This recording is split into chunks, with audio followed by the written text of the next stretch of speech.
The BS Report is a free-flowing conversation that occasionally touches on mature subjects. First of all, this is the BS Report with Bill Simmons. It might be cool, I don't know. And if it's not, I don't care. The BS Report with Bill Simmons. Bill Simmons works for ESPN. He's also named the Sports Guy, and he writes a comical sports column. He must be a popular dude. The BS Report. It's got a real dirty sound, like a rusty steak knife cutting through a well-aged steak. Now. Here's Bill Simmons.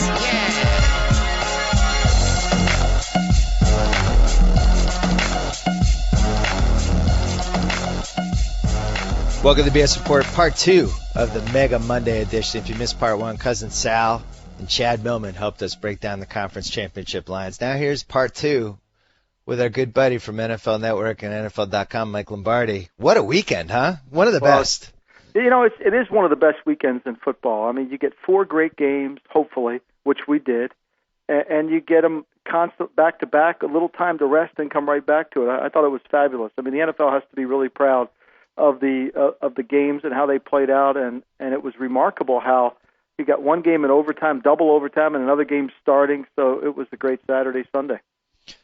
What team is kicking themselves more right now, Denver or Seattle?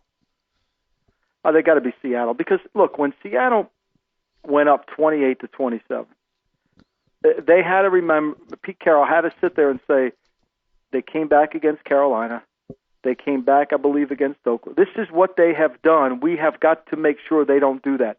And when the kick returner brought the ball out of the end zone, which I thought was a colossal mistake because it eats up time. He ate up about 7 seconds for 6 yards. Yeah. If he stays in the end zone, it's much better. I thought, okay, they have a chance. But remember, they're in a dome, and so any field goal is possible. And you just had to be so scared of that. It was very. I think Seattle's looking at that situation, saying, I don't know if they could have played it differently, perhaps played defense differently. I don't know, but that's the team that's got to be kicking themselves. Well, how does that in that situation? How are 2 guys wide open on the first 2 pass plays that Atlanta calls? Well, because everybody's trying to keep the ball in front of them, and I think ultimately there's not, you forget that you're playing in a dome and the guy can make long field goals, and they don't want to give the ball thrown over their head, a la Denver versus Baltimore, so the ball's in front, and at some point you got to make them really challenge the throw and make them have to handle, get separation and get away from people. Everybody's scared to play man because they can run on top, but I think sometimes you're better off making it a tight throw. And I think that part of the game, they missed Chris Clemens. They missed that rusher. Yes, I agree. Because you had 2 different teams blow the same situation in 2 different ways. Denver made the mistake of letting a receiver get behind them, but with the difference being Baltimore needed a touchdown. But yeah, well, but the Denver one, look, they're playing Tampa 2 there, okay? Which Tampa 2 essentially, when it gets boiled down and everybody understands it, it is a 3 deep coverage, and it's basically 3 cloud. And so that means the corners are in a cloud position. They're jamming the receivers. And there is a player in the middle of the field, and there's 2 outside players. Moore didn't get enough depth. He didn't stay deep as the deepest.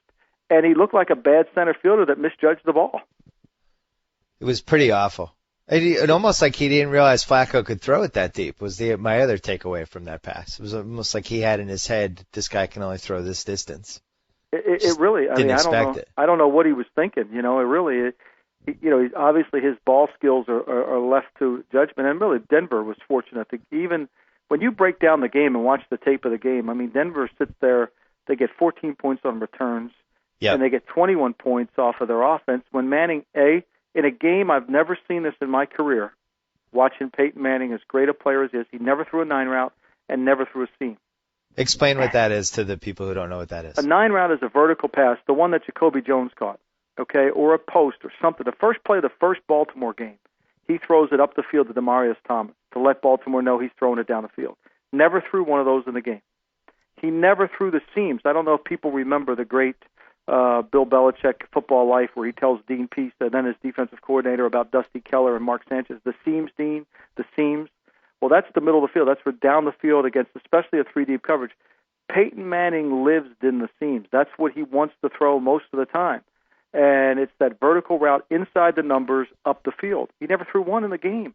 Never one in the game. That you would have to ask all the people that have watched Peyton Manning play over his career and see if he's ever done a game like that, and I would say the answer would be absolutely resounding no.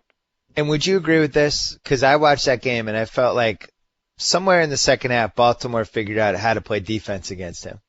And for two reasons. One, they figured out he just wasn't throwing it deep. So at some point, guys start moving up, and you can take some more chances. They started blitzing him from different angles, and they were not afraid of him throwing over the top on him. And then when he still wasn't throwing over the top, that's when I thought, oh my God, they have a chance to win this. And then he got the benefit of the shakiest call of that game. There are a lot of shaky calls in that game, but the Demaryius Thomas 5 seconds after the contact flag, and they end up scoring in that drive. If those two teams played again this week, if they just ran a rematch of that game, I think Baltimore beats them because I felt like they knew how to play them by the end of that game. Do you agree with that? I agree, but I don't know if the weather had something to do. I think two things happened. I think Paul McCarron hit on Peyton where he got knocked to the ground and his neck hit that hard grass. I don't know if that had an effect on him, but it didn't seem like he had a grip on the football. And I think the weather really played in terms of loosening his body, feeling comfortable out there, and having juice on his arm. I mean, that throw to Stokely, that was complete. That was a throw that it fluttered out there like a Phil Negro knuckleball. And I'm sure that the Baltimore bench looked at it and said, "Look, we've got to pressure him, make him throw it over our head. If he can, we have a chance." I mean, really, the game, if it's not for the two returns, I think Baltimore runs away with the game easily. At the end, if not for the 37 times they handed off on first down to Ray Rice, there was a little that got a little frustrating after a while. Yeah, I kept screaming for for me. I think fans don't understand this. To me, if you watch a good offense, and this happens with the Patriots at times, they do the same thing. Drive starters are the most important thing. And I know those coaches look at that Denny menu they have in front of them or the IHOP menu. They've got 1,000 plays there. But to me, you get about 12 drives a game. And you have to have 12 plays to start drives off. They're called drive starters that really get first downs. If you watch New England closely, when they start a drive with a first down, I would say they're going to score over 80% of the time on that drive. They rarely get a first down and then all of a sudden sputter. Where they sputter is, incomplete pass, bad run, 3rd and 8, they don't convert. And the same thing. And so when I'm watching the game, I'm like, give Flacco a chance to get a drive started, get something going, and they kept running the fullback or Ray Rice up the middle of the field, and they got away with it. Look, in a normal situation, they shouldn't have gotten away with it. Why do you think people didn't factor in the cold weather with Manning? I mean, I know it became a storyline later in the week, but the line certainly didn't move. The Ravens were almost 10-point underdogs, and we were in this situation 4 or 5 years ago with Brett Favre against Eli Manning. It's freezing cold in Lambeau. Favre was 38 at the time, had a terrible game. Do we underestimate sometimes just what it's like to be an old guy who's taken a lot of hits in 9-degree weather? Yeah, and I think we also nobody really knows. I mean, he's done a remarkable job this year, winning 13 games, coming off of 4 neck surgeries. I think we all don't understand about what his neck would be like in weather and how. I asked Sterling Sharp, who's had the similar procedures, and he said it's going to be really hard for him to loosen up and feel comfortable with the ball. But, he's made a couple. The throw he makes to Stokely for the touchdown is a remarkable throw. Yeah. I mean, it's as great a throw, but, you thought he was eventually going to get warmed up. I mean, people forget. I mean, they never anticipated that game going to double overtime. I don't think they had enough heat or propane or whatever it was on both sides bench, because I talked to somebody on the Ravens side and they said they ran out of heat on their bench about the middle of the first overtime. Oh wow! They couldn't get warm, and it was like an ice bowl again. And I don't think I think we all don't know enough about what he has in terms of his ability to grip the ball and drive the ball. But clearly, what we saw Saturday night in Denver wasn't what he had been all season, and a lot of it had to do with the weather. Yeah, he's a 38-year-old guy who's coming off 4 neck surgeries, who still played a pretty good game. And if his defense takes care of business, he's in the in the AFC title game right now. If you're the Patriots, let's say that Flacco, that pass gets tipped, Denver somehow advances. Actually, no. Let me give you a different scenario. 3rd down, Baltimore's inside their own 10, late in the first overtime. It looks like Baltimore's about to punt, and Denver's going to have the ball at midfield unless Flacco can make a great play. He ends up making a fantastic throw to Pt.2. They get a first down, their drive gets going. let's say Flacco misses that throw and Denver kicks a field goal. Denver wins. The Pats now go to Denver to play a team that had just played an overtime playoff game that was basically a 5-period game in Denver. Do you think they'd rather do that, or would they rather play home against this Baltimore team that just did double overtime? Well, I think, watching the game, I said to my son who was watching it with me, I said that nobody really plays well after they play Baltimore. It's just a physical game. Yeah. And so I wasn't sure whether Denver would have enough left anyway. So at a part of the game, I'm sitting there. It's like last year's Denver-Pittsburgh game. Who did you want to play? Do you want to play Pittsburgh or do you want to play Denver and Tebow? Yeah. And so I got the sense that I think for New England to play home and to play Baltimore again, a team they know, you could never know the weather in Denver. It could be 65 next Sunday for a championship game, or 60 or 50, and all of a sudden he's back throwing it again, where he feels really good. I mean, on that particular day, I think the weather had an impact. I think playing Baltimore at home is always going to be the better bet. That's what I said to my dad. My dad would rather go to Denver. He's terrified of Baltimore. He just thinks that's the one team out there that knows how to play us and has had success. And Baltimore will go into that game thinking they can win. The big Baltimore winner of the goes weekend. in every game thinking. I mean, Baltimore has that rogue mentality. They don't care. I mean, that's why it was hilarious that all the Denver people thought they were. I mean, Baltimore's a tough-minded team. They're the boxer you're going to have to knock out. Yeah, They're never going to go away. I called you on Friday morning right before I was sent my picks in, and I was like, I just want to make sure I'm not crazy. And you were like, no, you're not crazy. They can win this. They're a tough team. But I was looking at that line all week, just confused, and especially like just people thinking Denver was going to roll to the next round. It didn't make sense to me once I found out it was cold weather. Better performance in round 2 that changed, or how about this? I'll change the question. Performance in round 2 that changed your opinion the most, Kaepernick or Flacco? Well, I don't think it changed my opinion on either guy. I thought both guys played their style, and that's what they're good at doing. I mean, Kaepernick, I said this before on the air, that he's Randall Cunningham. He's going to run around. He's going to make plays. You have to get used to the speed of the game. It's going to be difficult. The team is mentally tough in San Francisco. They're not going to scare easily. And, he fits them perfectly, and they're tough to defend. They can play any style, any way. And so I kind of expected him to play well. Flacco, to me, and I said it first on the field on NFL Network, he's the Mad Bomber. He's Darryl LaMonica. We often judge Flacco too much in terms of percentage of completions, and he was 20 for 40 in the first Denver game, but what he missed in the first Denver game were the throws up the field. The second Denver game, he made those throws up the field.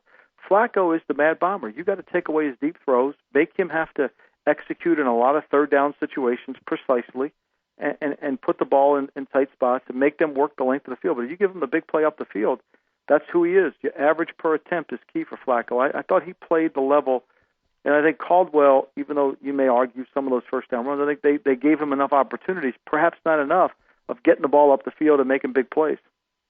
I would have kept throwing it to Torrey Smith or whoever Champ Bailey was covering until Champ Bailey stopped the play. Would have been my strategy. No, that was never going to happen. I mean, they were never going to be able to stop him, and the way they threw it up the field. And he's a great deep ball thrower. People don't understand what a great deep ball thrower Flacco is, and I've said it all season. I mean, that's what he does better than anybody. And that's also why he's such a bad matchup for the Patriots.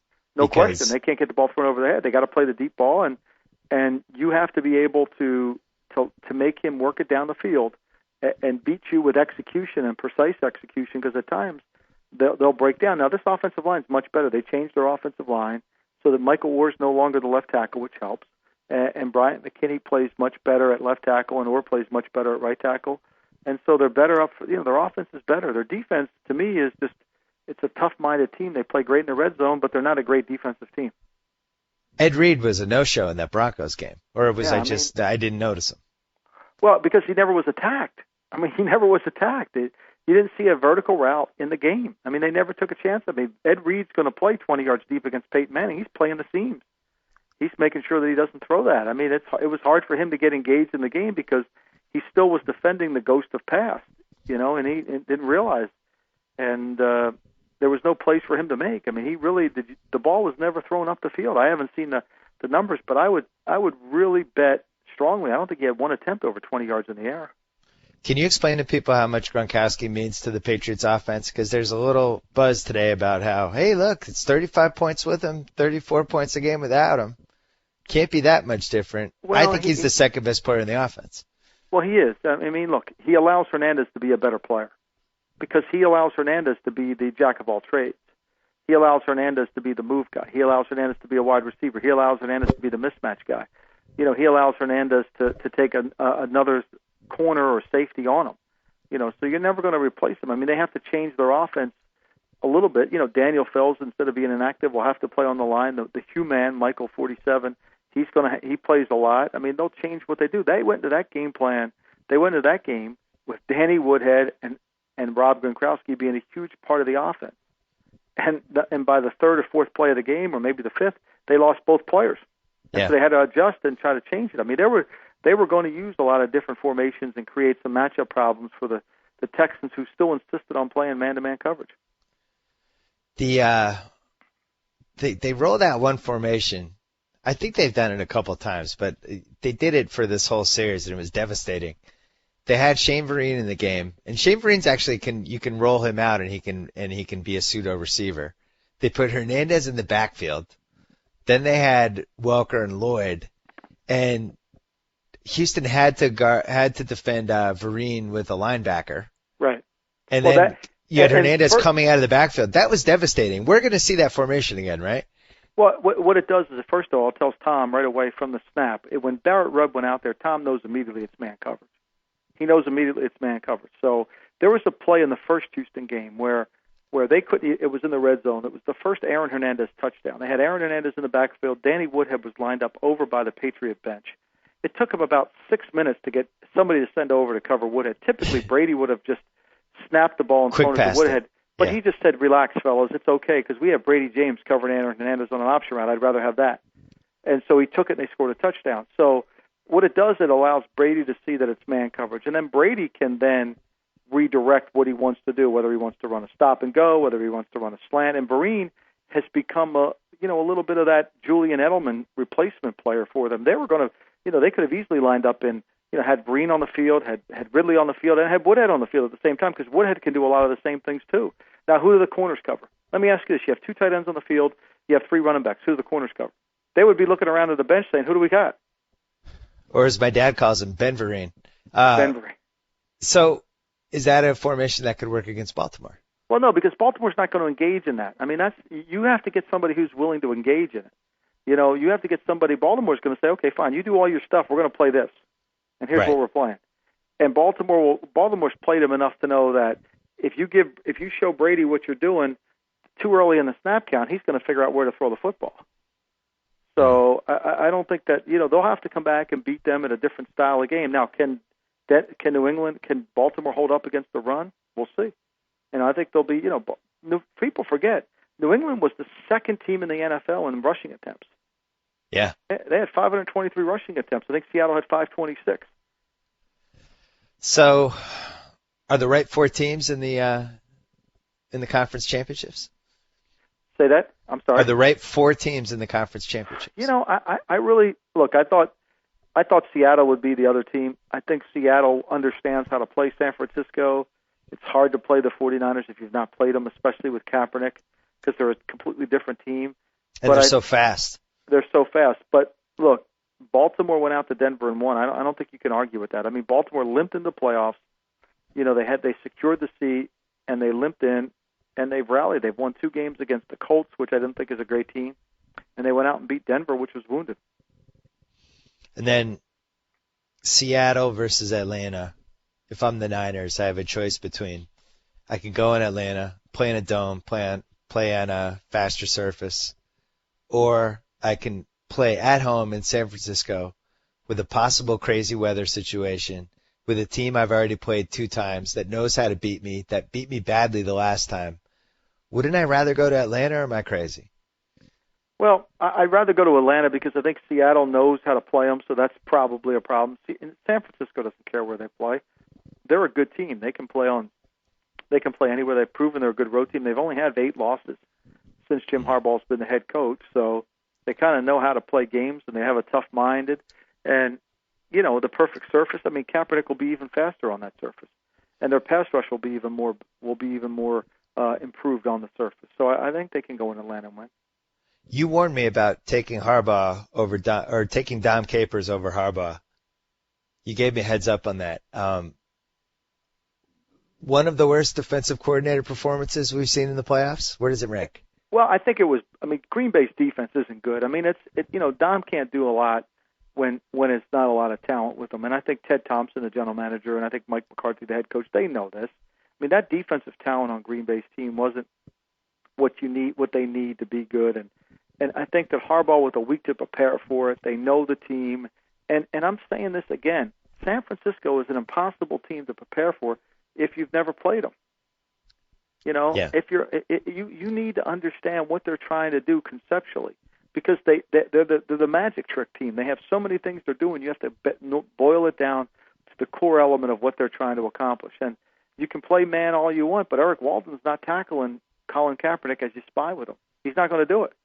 You're not going to get him on the ground. And so it's a problem. I think it was a challenge. I think Green Bay's defense all year, when you give up 200 yards almost a game to Adrian Peterson, it's one thing to have a guy have a big run game. The next week he can't do it twice against you. Twice against you tells you don't have enough. And I think San Francisco was not the best team. I think I said this on the air. San Francisco was by far the best team against Green Bay in every phase of the game, offense, defense, and the kicking game. You couldn't have convinced me that last week a little more vehemently? Why are you looking out for your old friend Bill? Sometimes when your mind's made up, I can't change it. I was so locked in on Rodgers. You only call me when you're on the fence. I know. I was locked in on Rodgers. I got too swept away with the whole Rodgers thing. Kaepernick, Wilson, Griffin. I mean, a lot of people are talking about these new modern quarterbacks. And we've been through this stage before with, the Cordell Stewart, Randall Cunningham era and Culpepper to a lesser degree. But these people saying, oh, here's where the game's going. But in this case, when you watch Wilson and Kaepernick and all the things they did this weekend, it really is hard not to think like, wow, this is where the game's going. Do you think people are just going to, like Wilson went in the third round, Kaepernick went in the second round. Are we going to see now these types of quarterbacks getting drafted in the first round just with people hoping that they're going to turn out like this? Well, I think you have to have a plan for it. I think, again, you don't confuse hope for a plan. I mean, you can hope you can get a guy like that, but you better have a plan for it. And I think that's what Jim Harbaugh had when he drafted Kaepernick, because I wasn't a Kaepernick fan when he came out. But why not? Because he was inaccurate with the football and he wanted to run with it every time. And his long delivery, he looked very, very it was very deliberate in what he was trying to do.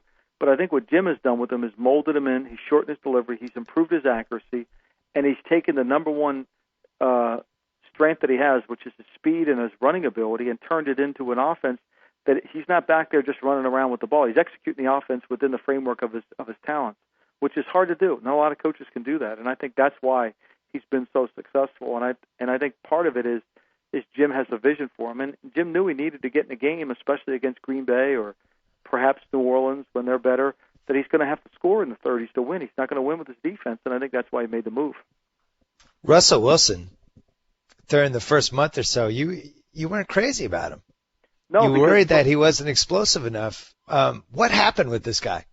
Well, I think two things. I think in the first half, they were trying to make him a West Coast quarterback, and I don't think that's what he is. I think early in the game, when you watched the Atlanta game, when they kept him in the pocket and they made him have to, when he's at his best is when he's moving and he's even sliding in the pocket, when he's a little Drew Brees-ish like that, and then the offense kind of became better for him. I think Seattle, when they go back and watch that tape today, the 4th and 1 call, giving it to the fullback, they got to kick themselves in the butt on that one. The end of the half where they don't get any points at all, they got to kick themselves. I mean, they did a good job on keeping their timeouts there, and then all of a sudden they blow that one timeout, and, you have a running quarterback, and that's the time to get him on the perimeter. But I think that Russell Wilson taught the Seattle team what he was good at doing, and they've adapted to him. I think Darrell Bevel and Pete Carroll deserve a ton of credit for what they've been able to mold their offense into, and still utilizing the value of Lynch in the zone outside read. But, Mike, we watched the Seahawks for 18 weeks. We already knew everything you just said, like, oh, they figured out during that game what Wilson. I already knew all that stuff. I knew that Atlanta didn't have a good pass rush. I knew their secondary wasn't that good. I thought Wilson would be able to do that for 4 quarters. I can't believe it took them that long to kind of unleash him. I will never understand how they coached that game. Were you watching that thinking the same thing, or did you realize it? I thought they I never thought Atlanta had control of the game. Watching it, I never thought, even when it was 27-7, I never thought it. I thought that they were just but it looked like when they got down the red area, they just couldn't make a play. Yeah. They moved the ball up and down the field, and I thought that, Marshawn Lynch fumbles their drive in there. They don't get the 4th and 1. Which I thought I would have gone for the 4th and 1. I wasn't complaining about that. But I think that there, the 4th and 1, I mean, put the ball in your best player's hands, Let him do something with it and see. I just thought that Atlanta had just squandered so many opportunities, and in spite of that, they got a chance to win the game. All right, you can have any quarterback for the next 5 years. LA's getting an expansion team. You're in charge of the team. Goodell says the one wrinkle with this is that Lombardi can take any quarterback off any team and start the franchise with that quarterback. Who's your first pick? Aaron Rodgers. Who's your second pick?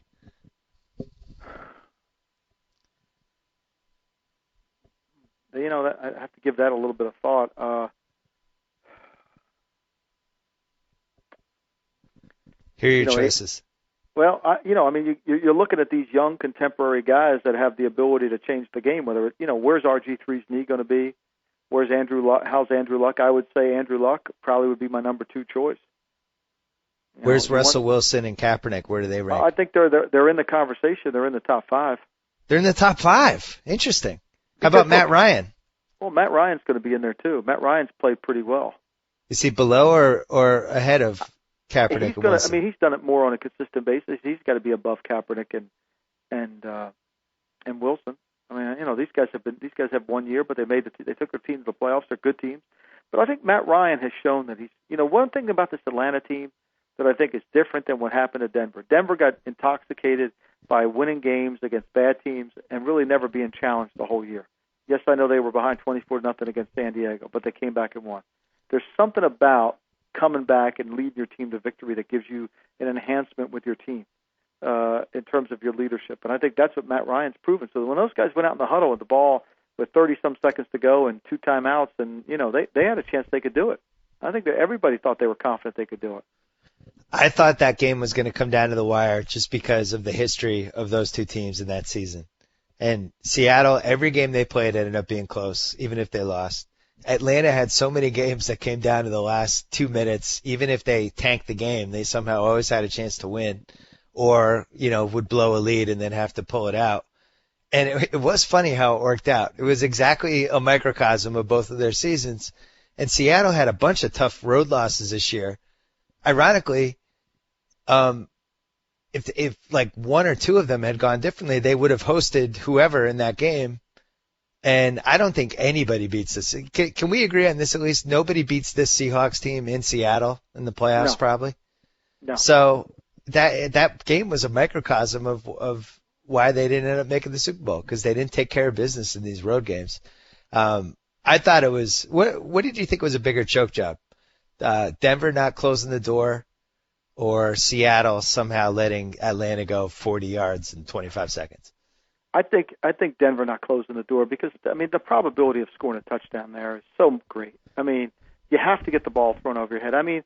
Seattle was up against a tough situation because they had to be able to keep, this field goal kicker can make a long field goal. Now, I don't know what happened, Bill, because Pete Carroll was really mad after the game. I don't know if Pete Carroll walked over to the official and said, look, I am not going to call a timeout. I'm just pretending I'm calling one so that they kind of slow it down, or what he did. I don't know, because he was really upset about it, and it appeared, I didn't read his lips, but it appeared that he was going to call a timeout. So I don't know what happened there, but I don't know. I think what happened to Seattle can happen to any team at any time. Against it in a dome with perfect conditions and a team that's a good field goal kicker. Do you feel the same about Matt Ryan, or a tiny bit different? I feel the same about Matt Ryan. I think Matt Ryan's proved he can lead a team. He's going to make some mistakes, but he's good enough that the team around him, he makes great deep throws. He's another player that can get the ball down the field. I feel pretty good about Matt Ryan. Mike Smith, shakiest coach left out of the Final Four, true or false? Well, I think you have to question, he's up 27-7, 26-7. in the fourth quarter, I think there was a chance. But what made it really, to me, more interesting is when Sherman jumped off sides. Now it's first and goal at the 1. And Yep. I mean, you could go up 21. Now you can go up 21. And then not only did he not go for it then, they jumped off sides again. It could have been first and goal at the half-yard line. And they've been running the ball all game. Yeah, now you need 3 scores. And to me, we would be talking about that today if Seattle would have taken care of business in 31 seconds. I think that certainly is something that, and it never dawned on anybody. It never was brought up during the game. And I'm going to say that no matter whose fault it was, trying an onside kick with 13 seconds left that ended up giving the other team a chance for a Hail Mary that they never should have had a chance for was one of the most perplexing things we've seen all year. Yeah, I don't know if that was the kicker mishit it or he told him to do it, so I'm reserving judgment on that. Somebody screwed up. Yes. I'm usually leaning toward blaming managerial people in that situation. But I wasn't sure if maybe it could have been, sometimes, I mean, some plays happen where, you tell a guy like Arian Foster runs 40 yards when Rob Ninkovich has got him on the blitz there. He's supposed to peel off and get him, and he doesn't get him. I mean, you can tell him he's got him, but sometimes players make mistakes too. So it sounds like you like San Francisco, and you like Baltimore, New England to come down to the wire with probably New England winning. I think it's going to be a really good game. Yeah, I don't know who I think is going to win that one. I think it's a tough matchup for the Patriots. I think it's a team that has confidence that they can play them. I think it's a tough-minded team. Nobody's scared. Nobody's going to get scared. I think Flacco can come back. Flacco always seems to have a way to play well against New England. Now, people say, well, Flacco doesn't play well on the road. Stop. He plays good against New England on the road. He has a different sense about him. And I think it's going to be a really interesting game. I think San Francisco's the better team.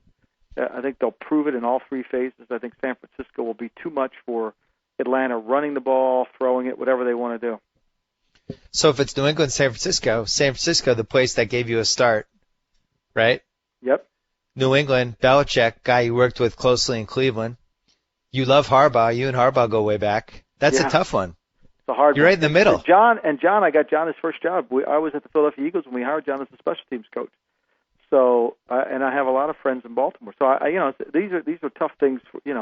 That's why you just watch the game and you can value the game and understand what's going on. I think it'll be a great chess match. I think that's what, when you watch New England play and when you watch San Francisco, I think that they're very good at playing chess with their opponent. They have a very good scheme and they can modify and utilize their scheme effectively. Brady. I mean, look how good New England was. They lost Woodhead. They lost Gronkowski. The whole game plan was set up and they went back, they readjusted, and they got it. I mean, that's not an easy thing to do for some teams. I know. I was thinking about that yesterday. My dad and I were talking about that where, if it's, let's say Atlanta, and Atlanta loses Jaquiz Rodgers. I can never say that guy's name. Jaquiz Rodgers and Gonzalez in the first 5 plays of the game. People would talk about what a huge deal that was. Right. Like, oh, and Rodgers does this, and Gonzalez is the security blanket. But the Pats people are just so used to the Pats losing guys. It's just almost part of the whole Belichick-Brady era. It's like, oh, yeah, we lost some guys. Yeah. Oh, this guy's out now. All right, well, this guy's going to do this. And it just kind of comes with the territory. But they've had bizarre bad luck with, you think like Gronkowski, there's nobody younger, healthier, or more indestructible in the entire league, right? He's the best bet to stay healthy out of anyone in the league. And had 2 different pretty major injuries. Yeah, and it hurts in 2 years. The way they built their team too, because without Gronk, now all of a sudden the pressure becomes greater on Deion Branch, who really can't get open against anybody, and so it becomes harder for them to scheme and come up with new ideas on how they're going to effectively move the ball. And I'm sure they will. I mean, yesterday they did. I mean, look, I thought Welker made some incredible catches in the game, but he also had some drops that I couldn't believe that he dropped. Last thing, there's somehow all the coaches still haven't been hired yet. I think Chicago's interviewed every single coach except for Matthew McConaughey and Gene Hackman. Well, I think Chicago should be out in Nate Now's in Beverly Hills with Larry King and conducting them right there with him, give him pointers on how they've interviewed as many people as he has. Do you buy that whole thing where I read somewhere about teams get mad, they think the teams are just picking the coach's brains for future? That's an Al Davis thing, and I've sat in Al with a number of head coaching interviews, and I think that the coach, you're not getting that. You get ideas and you get some names and stuff, but I don't think you're sitting there picking up organizational tips and stuff that you can apply. I think you need to learn about the guy. And I think sometimes it's a little harsh on teams. I mean, they want to make sure they get it right. They want to follow the carpenter's rule, measure twice, cut once. So they want to make sure they're doing the right thing. It's not as cut and dry to them as hey, I'm going to hire this guy. You know, I think they want to make sure they're doing the right thing and conducting the interview in the right manner. So I don't think it's a problem. I think you have to have an idea of what you want and then find people that fit the profile. You just can't open it up to everybody. There has to be a specific target area that you want based on examination of other coaches and why they've been successful. My dream is, did you hear about the Eagles? They interviewed Brian Billick. Yes. So they hire Brian Billick, and then he hires Dan Deerdorf as his offensive line coach. And now they're both on television, off television. I think it's a very enticing scenario for all parties. I think Dan's a wonderful man. I don't think Dan's going to go back into coaching. I think Dan, I think come Dan on, let me dream. I think Dan's going to be right there. Why don't the Eagles have a coach yet? They knew they were going to fire Andy Reid in November.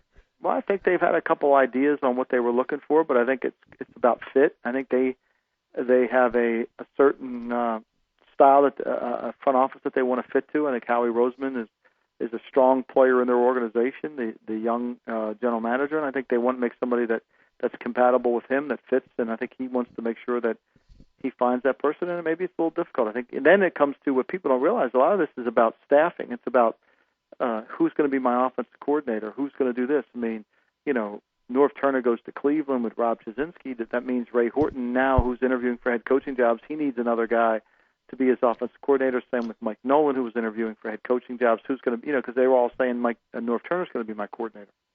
So it becomes a little bit difficult. I've already seen Mike Nolan coach.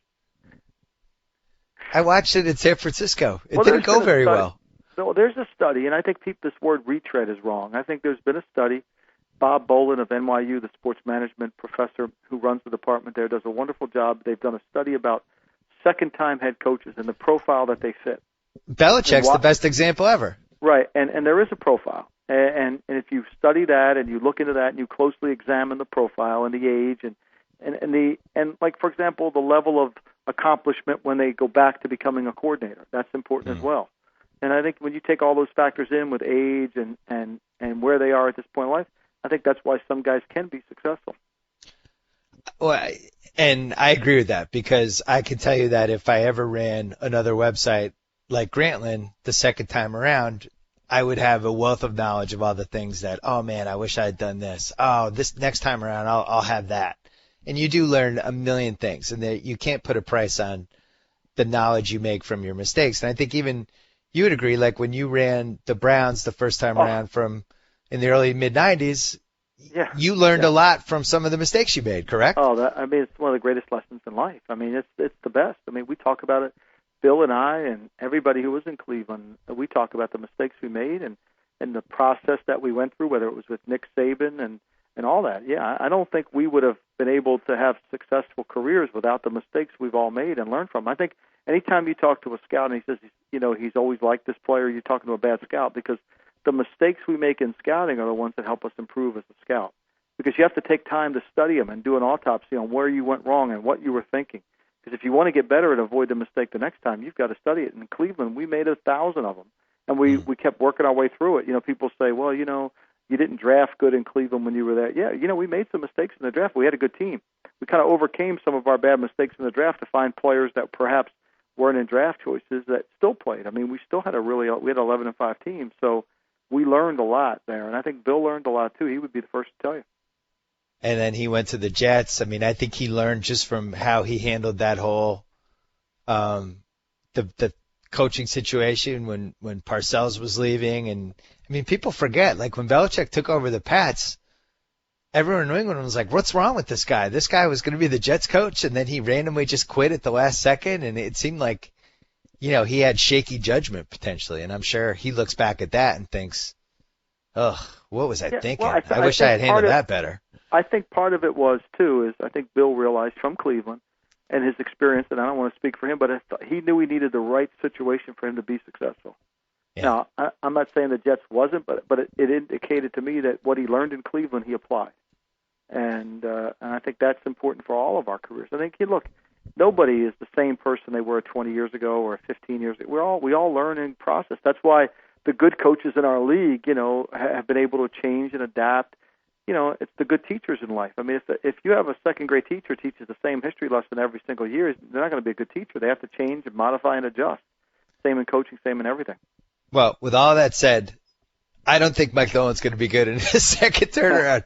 I need to see something in the first time. And I was laughing. Mike Singletary his name was in that Bears coaching thing, and it's like, wow, he was a disaster in San Francisco. That's somebody. Now there's a case where you shouldn't get a second chance, but I guess the other part I guess is hard is you have all these the public only knows these candidates that get thrown into your column or Schefter's column or Peter King's column. But it almost seems more like you need good PR if you're a candidate. That I don't know if those are actually the best candidates. I just know that, red hot right now is the so-and-so's offensive coordinator. Right. But how do we know they're red hot? Like, does that mean they're a good candidate? Part of the NFL is elected positions, not necessarily selected. And that's a little bit of the problem. You sometimes the most talented people who probably should get the job are non-electable, and so they don't get selected. And because of the wayside, and that's why guys end up waiting a long time before they get jobs. And so you have to be very careful. This part of the NFL is elected positions, especially at head coaches. There's only 32 of them. They're harder to get than the United States Senator jobs. So right. There has to be a campaign, and there has to be a mounting of delegates that support the procedure. But at the end of the day, and this is most important, whether it's drafting players, whether it's becoming a head coach, is at the end of the day, it's not how you do at the press conference, it's how you do in your job. And that is what's going to separate everybody else. You don't have to win the press conference, you got to win the job, and that's the challenge. The other monkey wrench is if it's somebody who worked on a really successful coach's staff, sometimes they can get maybe an inordinate amount of credit from that person, the head coach. And I think you look at like Charlie Weiss and Romeo Crennel, who everybody just assumed were these great coaching candidates because they were Belichick's offensive defensive coordinator. A lot of times somebody is just, that's when they're best off as a number two. And right. Some people just aren't meant to be head coaches. Yeah, the Peter principle applies in everything. I mean, that's what it is. And I think that's part of the interview process is clearly Bill Belichick was benefited by his relationship with Parcells, but he also benefited Parcells in that relationship. Yeah. And I think you have to try to find those things out. I think that's where you have to really dig deeper. And just because you touch greatness doesn't mean you are great. And I think the fact that Belichick, after McDaniels is somebody that I know he doesn't want to coach right now, but that to me is a good example of your second chance theory. Because I believe strongly in Josh. I do. I think Josh will be a success when the timing's right for him in the right situation where people will embrace what he wants to do, his vision of the team. I think today the Patriots announced that Brian Daboll, the offensive coordinator of the Chiefs, is going back there now. And Daboll, has been to other places. And I think there is a sense that guys that start out in New England, they go other places, and I think they realize that not every place is like that, and they function much better in that environment. And also McDaniels, they gave him personnel control in Denver. It's a lie. You're a first-year head coach, but you're also picking the players. That seems a little overboard. Yeah, and I think that but it's still 4,000 yards passing with Kyle Orton. You tried to right. It's like people say. I think you sent me. How many players could make the throws that Flacco made in a game? Well, I was saying to you, now, what can Flacco? They can just franchise him, though, right? Yeah, they can keep him. Nobody. They're not going to lose Flacco. They're going to franchise him to where nobody could touch him. They're going to franchise him to where nobody could even make him an offer sheet. So they have to lock him up, lock, stock, and barrel. But the reality of it is it's hard to get even guys like Kyle Orton to throw for 4,000 yards. That's my point. It's hard to get anybody to make the throw that Flacco made. We can quickly dismiss players, but look at what he did.